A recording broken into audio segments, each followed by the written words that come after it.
तो आनंद परिवार में आप सबका स्वागत है, जहां बात करेंगे हर परिवार आरोग्य के क्षेत्र में किस तरीके से स्वावलंबी बन सके, किस तरीके से स्वनिर्भर रह सके। भोजन की अगर हम बात करें तो हर प्रदेश का भोजन अलग अलग हो सकता है। हर प्रदेश का वहां की भौगोलिक परिस्थिति के आधार पर फूड अलग अलग हो सकते हैं, परंतु कुछ ऐसी आदतें हैं जो स्थान बदलने के बाद भी नहीं बदलती।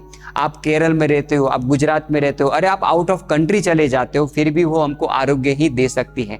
तो ऐसी 5 आदतों के बारे में आज हम विस्तार से बात करेंगे जो हमको निरोगिता प्रदान करती है।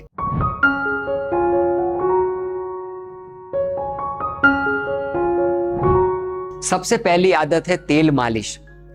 आप भारत में कहीं पे भी चले जाओ, आप आउट ऑफ कंट्री कहीं पे भी चले जाओ, आप कौन से भी व्यापार करते हो, आप कौन सी बिजनेस करते हो, कोई भी ऐसी जॉब करते हो जहां आपको out of state, out of country travelling करना पड़ता है, तो निरोगी रहना है, स्वस्थ रहना है, तो एक आदत अपने जीवन में जरूर लाए, वो है तेल मालिश। जब आप ट्रैवलिंग करते हो, एक जगह से दूसरी जगह जाते हो, तो सबसे ज्यादा शरीर के अंदर वात दोष बढ़ता है। बुढ़ापा लाने के जितने भी अलग अलग रीजन है, उसमें प्रमुख एक रीजन है कि शरीर के अंदर जब वात बढ़ता है तभी शरीर के अंदर बुढ़ापा धीरे धीरे आने लगता है। तो बुढ़ापे से बचना है, तेल मालिश जरूर करनी चाहिए। कौन सा तेल लेना चाहिए उसकी अगर बात करें तो सबसे अच्छा तेल है तिल का तेल।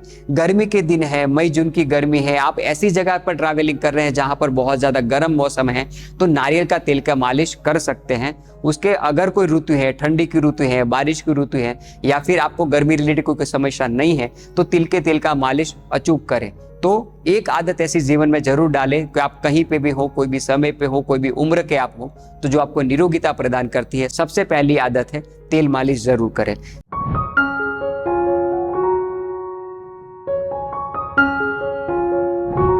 सेकंड नंबर है एक्सरसाइज, व्यायाम जरूर करें। आपके पास कितना पैसा है ये कोई मायने नहीं रखता कि आप कितने हेल्दी रह पाओगे। आप जितने भी बड़े बड़े सेलिब्रिटी देख लो, पॉलिटिशियन देख लो, फिल्म स्टार देख लो, स्पोर्ट प्लेयर देख लो, इन लोगों के पास क्या कमी है कि ये लोग अपने पैसे से आनंद नहीं कर सकते, पर फिर भी ये लोग एक्सरसाइज जरूर करते हैं, क्योंकि एक्सरसाइज एक ऐसी आदत है कि जो अगर आपके जीवन में नहीं है तो कोई गारंटी नहीं है आप लंबे समय तक निरोगी रह सको। तो लंबे समय तक अगर हेल्दी रहना है, निरोगी रहना है, तो एक्सरसाइज बहुत ही जरूरी है। और वर्तमान समय में हम जितनी भी बीमारियां देख रहे हैं वो लाइफस्टाइल रिलेटेड डिजीज है, जीवन शैली संबंधित बीमारियां हैं। कुछ ऐसी आदतें हमारे जीवन में आई हैं जो हमको बीमार करती हैं, कुछ ऐसी आदतें थी जो हमको पालन करनी चाहिए वो हम नहीं करते। इसके कारण हमारे शरीर के अंदर जो डिटॉक्सिफिकेशन होना चाहिए, शरीर के अंदर जो दोष है जो बाहर निकलना चाहिए, दिन में 1-2 बार स्वेटिंग जरूर होना चाहिए, वो नहीं होता है, इसीलिए हम बहुत सारी बीमारियों के चक्कर में पड़ते हैं। तो जो लोग एक्सरसाइज नहीं करते वो लंबे समय तक कभी भी हेल्दी नहीं रह सकते। हाँ, ये बात अलग है कि जो लोगों के जीवन में पहले से ही श्रम है, जो लोग ऐसे व्यवसाय से जुड़े हैं जहां उनको फिजिकल वर्क करना पड़ता है, जो लोग ऐसी जॉब करते हैं जहां पर उनको पसीना बहाना पड़ता है, ऐसे लोग अगर एक्सरसाइज नहीं करेंगे तो चलेगा। पर जो लोग फिजिकल वर्क नहीं करते, टेबल वर्क ज्यादा करते हैं, मानसिक श्रम करते हैं, हार्ड वर्क नहीं करते, स्मार्ट वर्क ज्यादा करते हैं, जो लोगों के जीवन में या व्यवसाय में फिजिकल वर्क का अभाव है, उन सभी लोगों के लिए एक्सरसाइज कंपलसरी है। आप कहीं पे भी हो, कौन से प्रदेश में भी हो। दूसरे नंबर की आदत जो हमारे जीवन में जरूर डालनी चाहिए, जो सेकंड नंबर की हेल्दी हैबिट है, वो है तेल मालिश के बाद एक्सरसाइज कंपलसरी करनी चाहिए।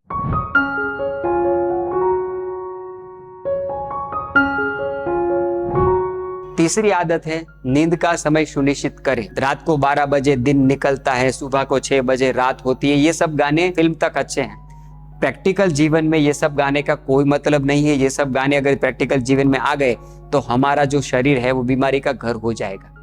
जिस तरीके से स्वस्थ जीवन के लिए शुद्ध आहार की जरूरत है, निश्चित समय पर भोजन की जरूरत है, उसी तरीके से निश्चित समय पर सोना बहुत ही जरूरी है। आजकल मॉडर्न लाइफस्टाइल के अंदर हम बहुत देखते हैं कि लोग देर देर रात तक जागते रहते हैं, कोई कारण नहीं है, कोई मजबूरी नहीं है, फिल्म देखते रहते हैं, रील देखते रहते हैं, फालतू की वेब सीरीज देखते रहते हैं, मोबाइल में गेम खेलते रहते हैं, और उसके कारण उनकी नींद खराब होती है। रात को 11 बजे से लेकर 2 बजे तक का जो समय है वो चंद्र की प्रधानता का समय है। वो समय पर आप बिना कारण, कोई मजबूरी नहीं है, और अगर आप जागते रहते हैं तो आप कभी भी अच्छी नींद नहीं ले सकते। ये जो नींद समय है वो भगवान ने लंबी गहरी नींद के लिए हमें प्रदान किया है। हाँ, जिन लोगों की मजबूरी है, नाइट शिफ्ट वगैरह करते हैं, उनकी मजबूरी है। जो लोग ऐसे व्यवसाय से जुड़े हुए हैं कि जहां उन लोगों को रात को काम करना पड़ता है, वो लोग अगर नहीं करते तो उनकी मजबूरी है। पर जिन लोगों की कोई मजबूरी नहीं है, फालतू के समय में बैठे रहते हैं, गेम खेलते रहते हैं, ये गोल्डन पीरियड है, उसको व्यर्थ न गवाएं। रात का समय, सोने का समय सुनिश्चित करें, क्योंकि एक बात अब अगर आपने आदत डाली कि आप 11 बजे या 10 बजे सो जाते हो तो धीरे धीरे आपकी हैबिट पड़ जाएगी। और अगर आपके कोई दूसरे काम में व्यस्त हो, आप फालतू का समय वेस्ट कर रहे हो, तो अगर आप में आदत है तो आपको 10-11 बजे नेचुरली नींद आने ही लगेगी। तो आदत डालें, अगर कोई कारण नहीं है तो नींद का समय सुनिश्चित करें। तीसरे नंबर की हैबिट जरूर अपने जीवन में लाएं।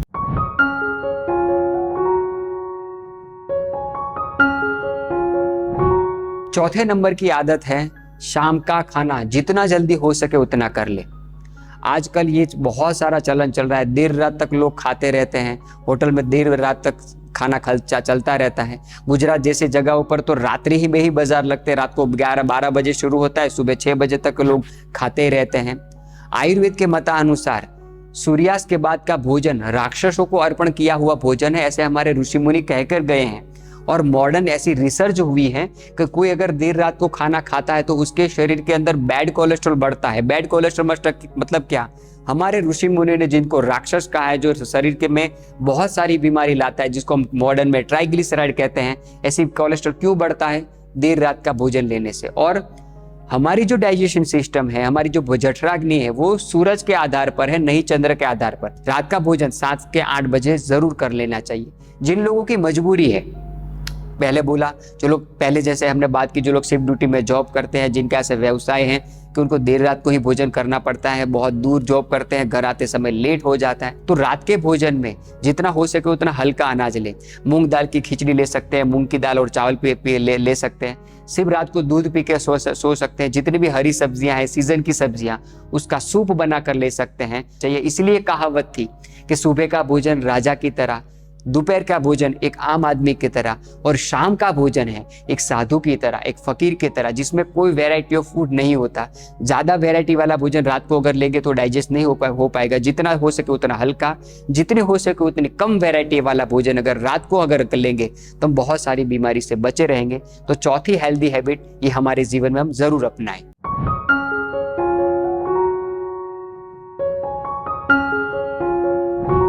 पांचवी आदत जो हमको सबको करनी चाहिए वो है हर 3 महीने के अंदर शरीर नेचुरल तरीके से शुद्ध हो, ऐसी एक प्रक्रिया जरूर करनी चाहिए जिसको हम विरेचन कहते हैं। हर 3 महीने के अंदर एक समय, एक दिन निश्चित करें। उस दिन रात को, जैसे कि आपने संडे का दिन निश्चित किया है, तो सैटरडे की रात को आप हल्का भोजन ले लें, मूंग दाल की खिचड़ी ले लें, और संडे को अर्ली मॉर्निंग सुबह 4 बजे 5 बजे 3 से 4 चम्मच एरंड का तेल थोड़े गर्म पानी में ले डाल के पी लेना है। साल में सिर्फ 4 बार ये आदत हमको जरूर करनी चाहिए। क्यों आदत ये अपनानी चाहिए? जितनी भी बड़ी बड़ी बीमारियां हैं, आप पैरालिसिस ले लो, घुटना दर्द ले लो, हार्ट की बीमारी ले लो, ब्लड प्रेशर है, डायबिटीज है, थायराइड है, जितनी ये लंबी लंबी बीमारियां तुरंत नहीं आ जाती, और बहुत ज्यादा जब ये टॉक्सिन बढ़ जाते हैं तभी ये डिजीज में कन्वर्ट होते हैं। और ये टॉक्सिन कब होते हैं? हमारी लार्ज इंटेस्टाइन से ही ये टॉक्सिन की शुरुआत होती है।